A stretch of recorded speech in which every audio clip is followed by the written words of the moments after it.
You are watching MTG Cribs on MTGO Academy featuring RYANCRABBS. Hello and welcome everybody. Today I'll be joining a standard daily event with this sweet deck that is somewhat gaining popularity but still under the radar. You don't see this on coverage at Grand Prix or Opens that often, if ever really, and I know people don't really talk about it much.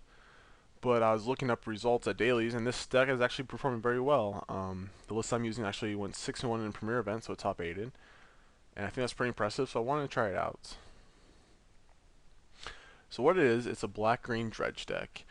It uses the graveyard filling effects of Grizzly Salvage and Commune with Nature and Satyr Wayfinder to put cards in your graveyard and then to abuse that. So once we have cards in our graveyards, we can do several things. We can play Nemesis Immortals.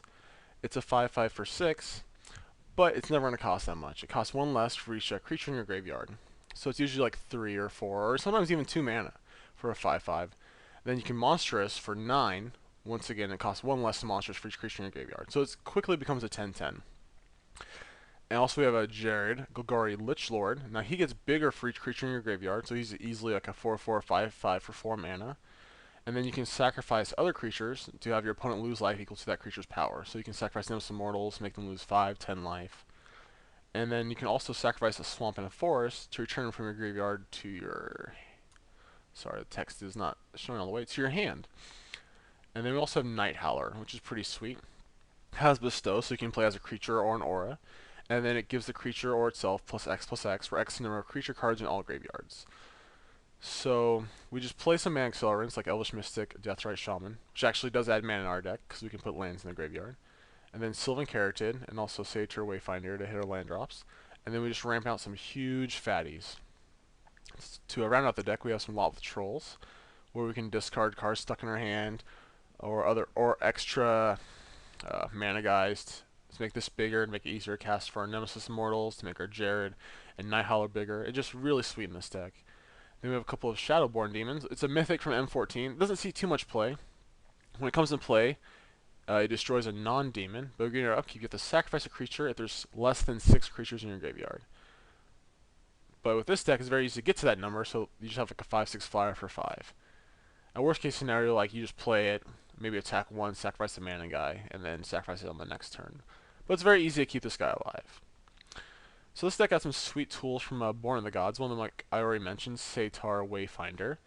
It's kind of like a mulch, but it only puts 1 land in your hand, but that's still fine, still pretty sweet. The other one's Herald of Torment. Now, it seems like it doesn't have too much synergy with this deck, but it actually does.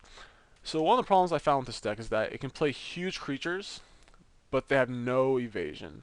They just can get chump blocked. So like an Elspeth that like stone walls us. Any kind of creature tokens like a Xenagos can keep us off our opponent for a long time. But Herald of Torment can get around that. Like we can put this on our Nemesis Immortals, and then all of a sudden we have an 8/8 flyer or a 13/13 flyer. So it's pretty sweet. It actually works very well with this deck.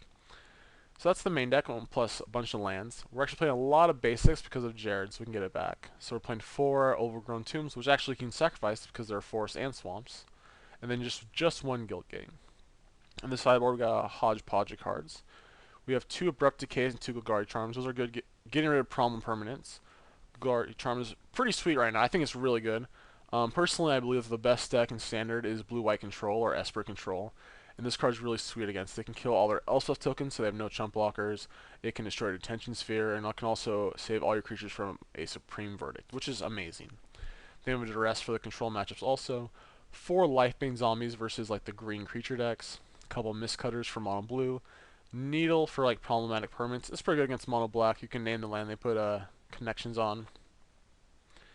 And then also Whip of Erebos. It's good at the grindy matchups where we can get your creatures back. Also, life gain helps you against burn, because that is on the rise. It will gain way more popular. So if you get a Whip in play, you can usually have a creature that's bigger than what they can burn. So unless they have a Chain to the Rocks, you can easily start pounding them away and gaining your life back. So that's the deck. It looks pretty sweet. I'm excited to play it, and hopefully it can perform just like it was intended.